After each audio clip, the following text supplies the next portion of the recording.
How do we find our place in the world? That's a great question.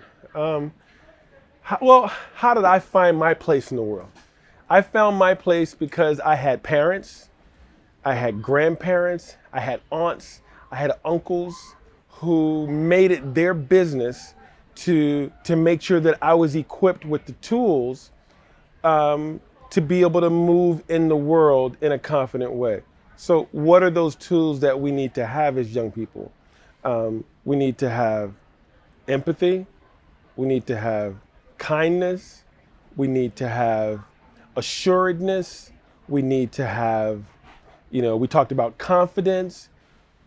And where do you get all these things from? You get them from the people who you surround yourself with your family, with your friends. That's why it's important. I tell my daughters all the time, surround yourself with people who are going to lift you up.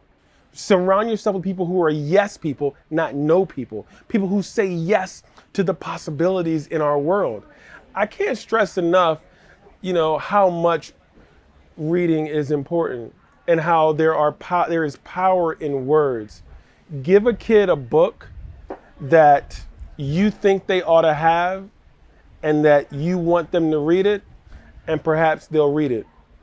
Give a kid a book that you know is going to connect with them and that they're interested in reading, and I guarantee you, you will create a kid who wants to read. And isn't that what we want?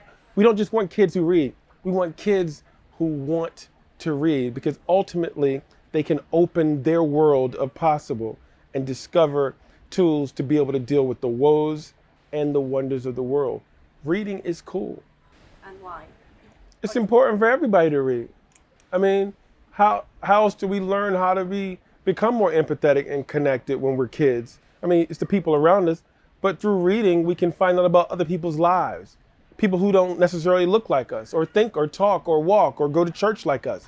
That's how we that's how we develop our imaginations. The mind of an adult begins in the imagination of a child. And we got to create the kind of imagination that's going to create a kind, loving, caring human being as an adult.